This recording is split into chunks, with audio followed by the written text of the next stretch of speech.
All right. Shalom. All right.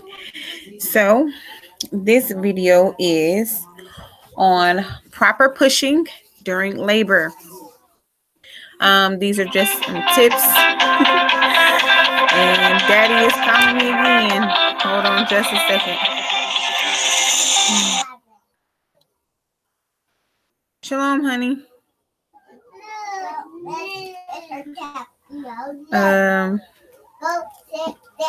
Making another video. Dinner's not done. What time are you done? We probably leave when you're done.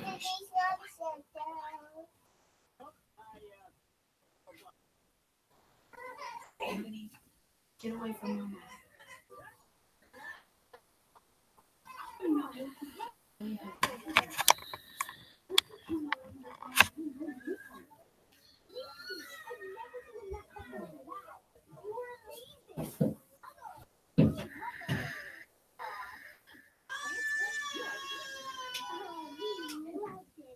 Okay.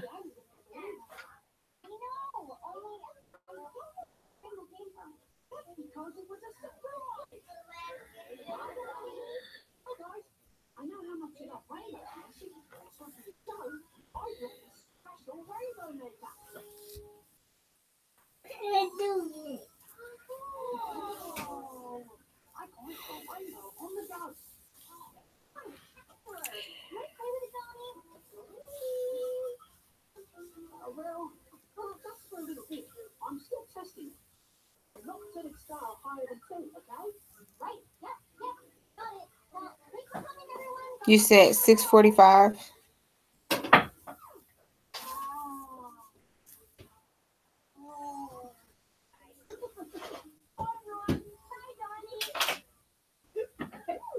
Okay.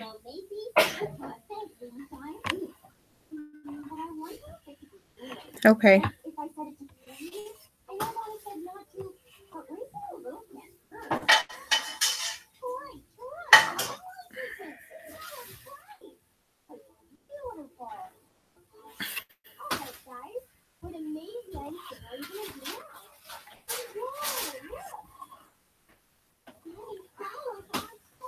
Okay.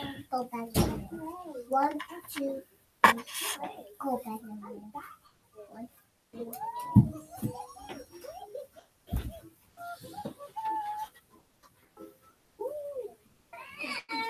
Okay. All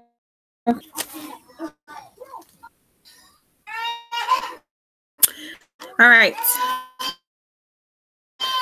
Resume. All right. There we go. Okay, so just to help give you an idea for mainly new moms who are about to deliver their babies, especially home births.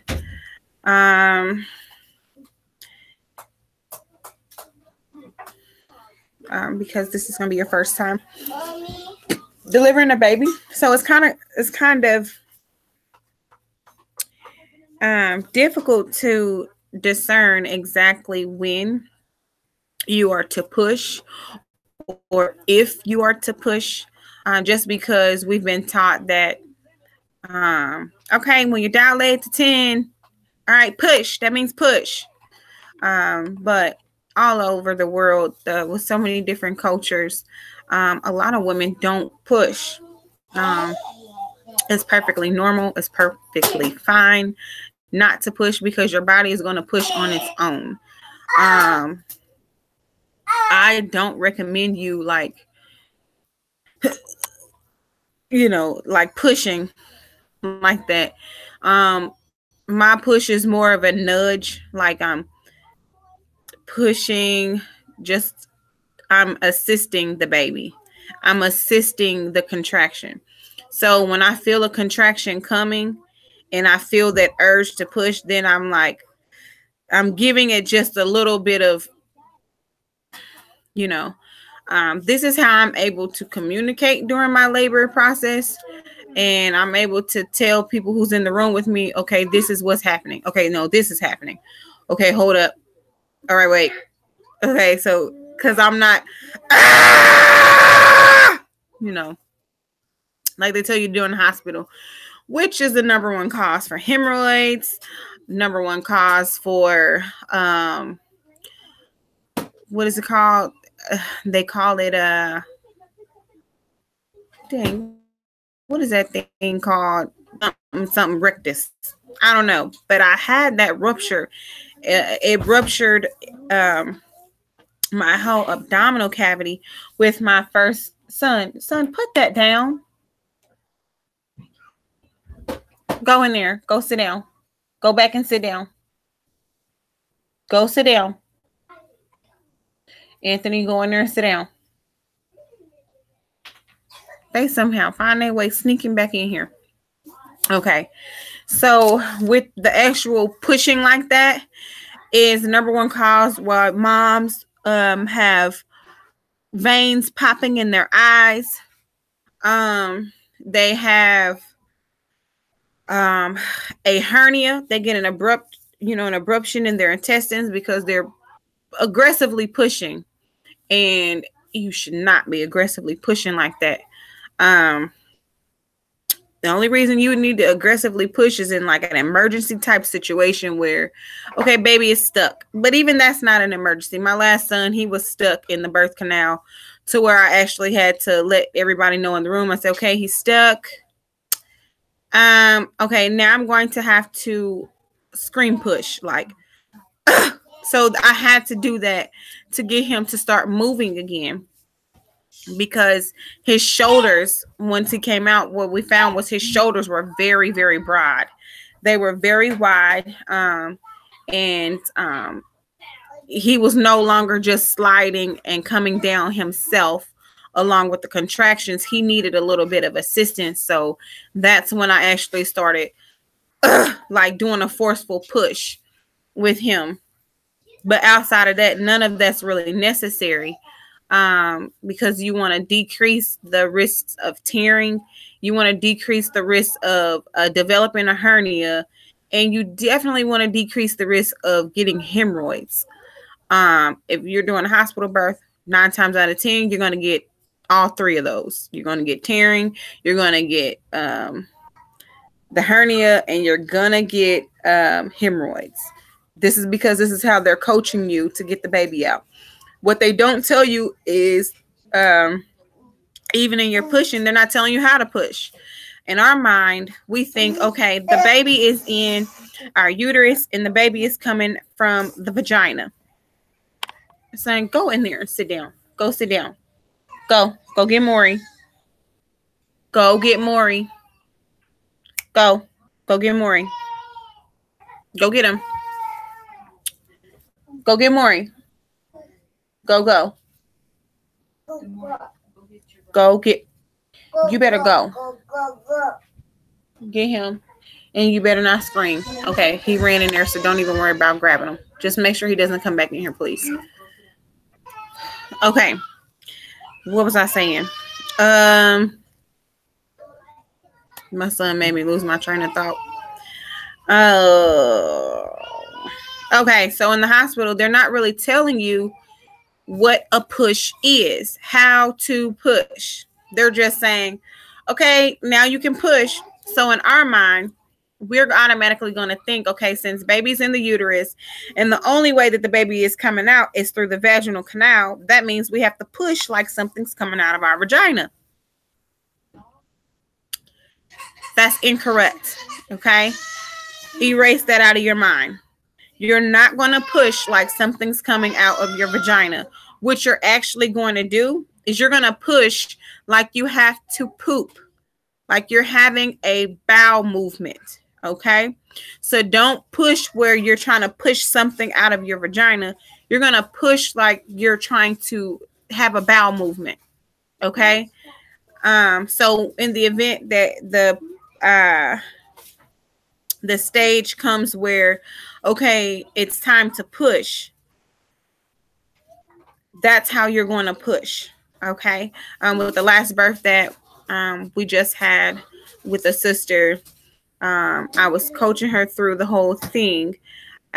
Breathing. You want to make sure that you are breathing while you're having a contraction. Although you're going to feel this notion, you're going to feel this, son, don't come back through here. Where are you going?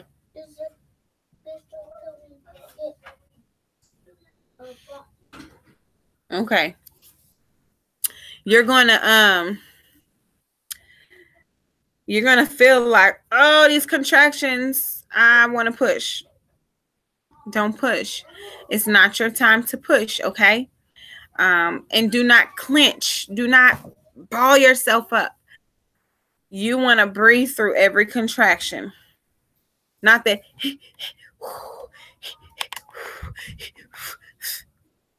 They're going to try to teach you that in Lamaze. That ain't going. That's not flying. That don't work. I'm just sorry. None of that works. You want to focus on learning how to take deep breaths. Zakari, go back in there. Him and Anthony, they both in here doing it. You want to practice your breathing now. Taking your deep breaths in. Deep breath out. When those contractions come, you want to be able to blow out a steady breath and allow your stomach to tighten. You want to work with your stomach, okay?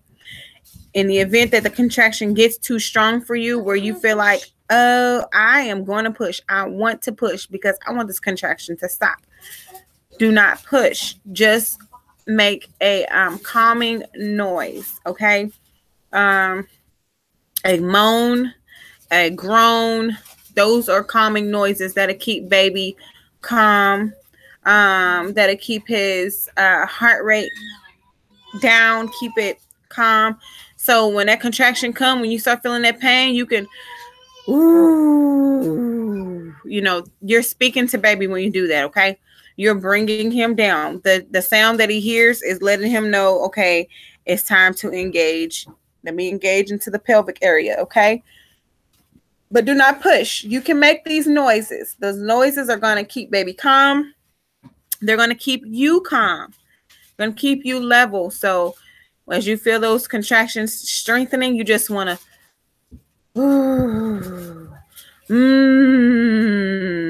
you know, you can make noises like that. That will definitely help with keeping you from pushing. Okay. You're going to know when you need to push when you feel like something, you're going to feel extreme pressure, like on your rectum. You're going to feel pressure towards your bottom, okay? You're not going to feel it like in your vagina, okay? You're going to feel it in your bottom. That's letting you know that baby has already started to descend through the cervix, okay? That's going to give you a good gauge that on, okay, you're fully dilated and baby's already starting to come down. When you feel baby on your rectum, you feel that pressure, go ahead and try to do a slight, you know, a slight little, you know, push, just a push. You don't have to go, none of that. Do a slight push and see what that does. See if you feel baby to start to descend down more. If that be the case, go ahead and assist again with the push. But you only want to assist with pushing during a contraction. Okay, baby's moving with every contraction. So you want to go ahead and get your push in, that assistance of that pushing during the contraction, and breathe. After the contraction stops, get some breaths in. Breathe. Breathe. You got to remember to breathe. Do not hold your breath.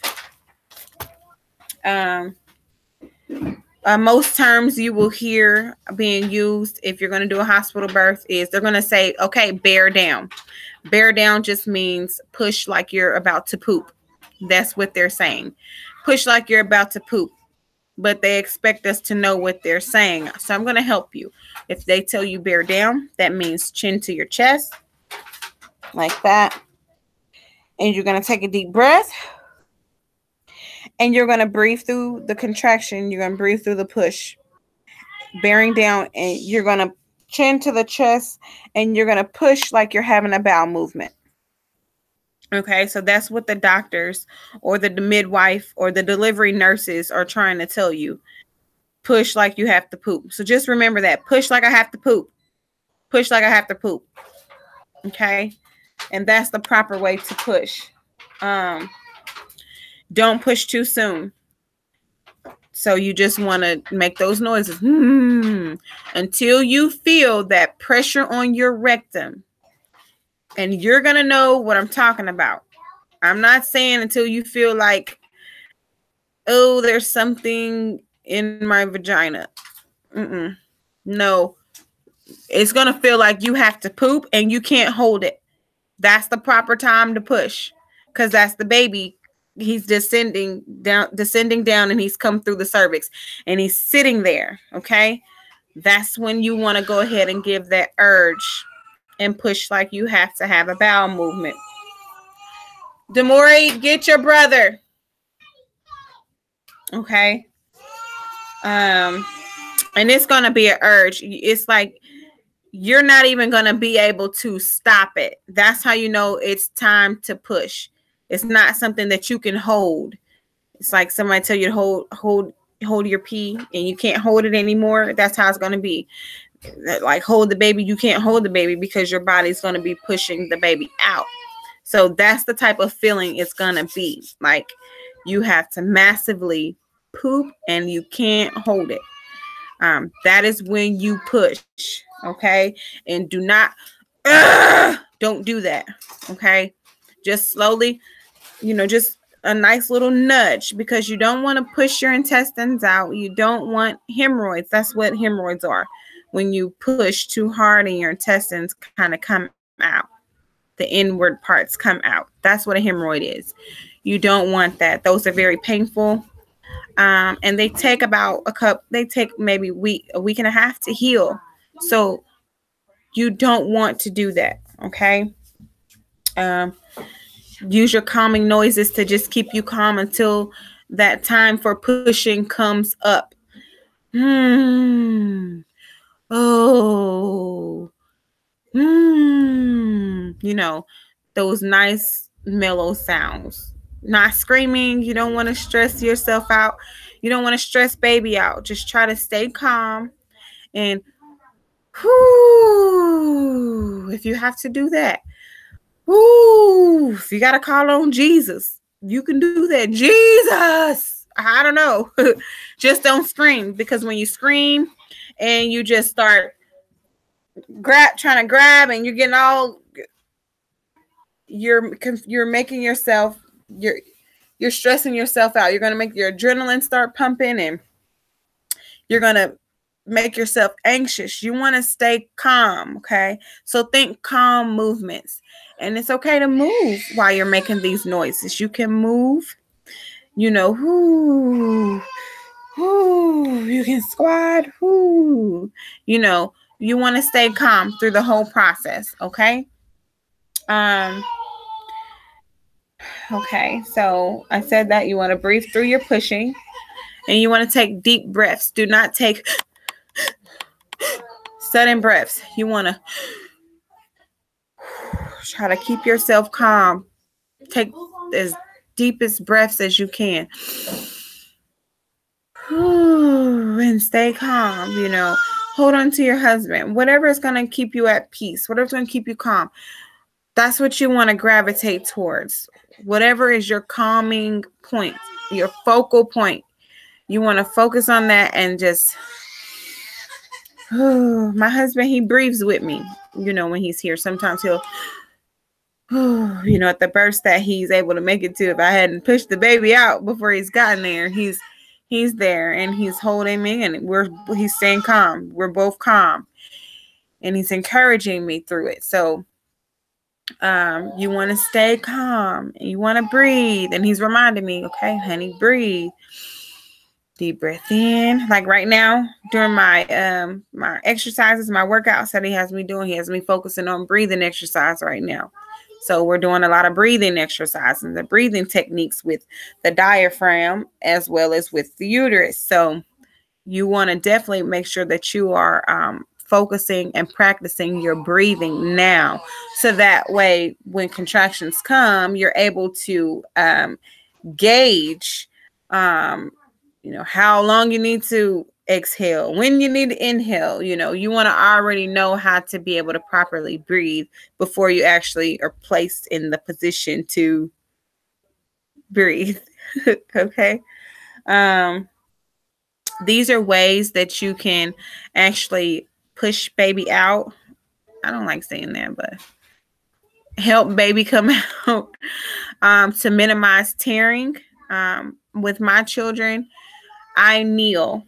I'm in a slightly, I'm not in a 90-degree angle when I am birthing them. Like, I don't use a birthing stool. That increases your chances of tearing because you're at that 90-degree angle where you're sitting like in a whole squat position. It increases your chances of tearing because the baby is coming out. If you look up on Google, if you look up a diagram of the actual design of the vaginal canal, you see that it's not straight down. It's not straight down like this. It's at a slant. Okay. So your vaginal canal is at a slant. So at a 90-degree angle, if I'm sitting at a 90-degree angle, baby's like, my canal is like this. Okay. It's like, I'm trying to do it. It's like this. But if I'm kneeling slightly forward, which I kneel during my pushing process, I'm on my knees and I lean forward. And so I make my body align with the canal because my vaginal canal is already like this. So when I kneel, it comes down like that.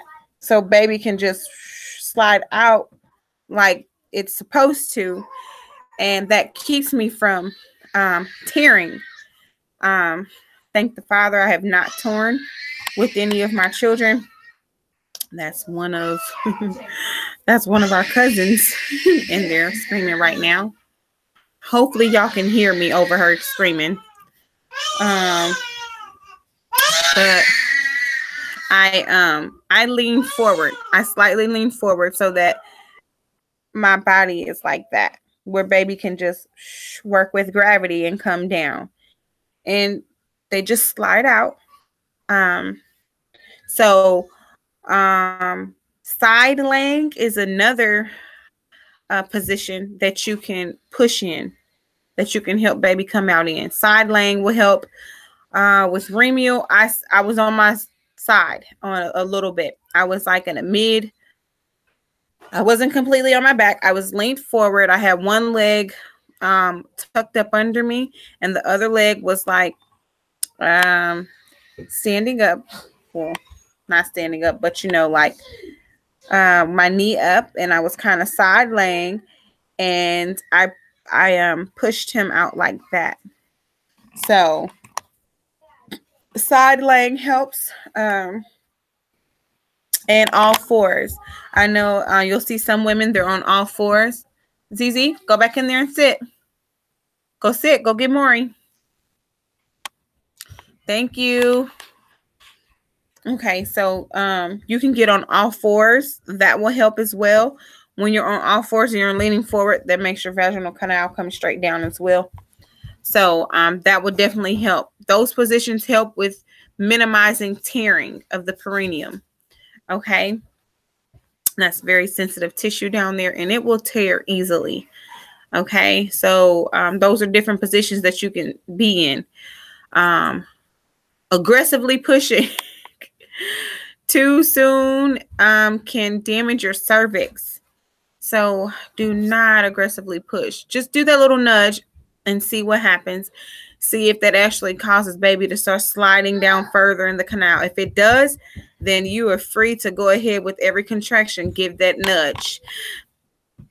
Give that nudge because your body's already pushing the baby out. You're just assisting with just a little bit of a nudge. The only time you're going to need to, do a little bit stronger push is if the baby shoulders are broad and the baby shoulders kind of get stuck in the canal. Like with me, with my last son, his shoulders were very broad. So I had to let everybody know, hey, he's a little stuck. I'm going to assist him. I'm going to do a screen push. And I screen push maybe 2 or 3 times, and he started moving down again. So that's the only time you will actually have to do any type of aggressive pushing. I did not have any hemorrhoids from pushing my son out, even though he was large and he got stuck. So those are pretty much the tips that I have as far as pushing goes. And if you have any other questions regarding having to push during labor, just let me know. You can comment below. You can send me an email. You can write on my Facebook page, Mother's Herbal Instincts, or you can type in Herbally Defined, and that will pull it up as well. And I will try to get those questions answered as soon as possible. But you can also help prevent tearing by practicing Kegel exercises. It's kind of like squeezing the, what is those? Like your sphincter glands. And it's that whole area, the perineal area and the sphincter, and all of those muscles work in conjunction together. So Kegels would be squeezing those muscles. You can practice while urinating. That will strengthen that pelvic floor down there to help minimize tearing as well. So Kegel exercises definitely work. You can do that and practice that your whole pregnancy. You can do it just sitting down. You can do it standing up. You can do it while you're walking. Okay. You probably could do it while you're sleeping, but you're sleeping. So, but those are the tips that I have for you. And if you guys have any other questions regarding labor, regarding pushing that I did not cover, feel free to get in contact with me. All right. Bless y'all. Have a good evening. Shalom.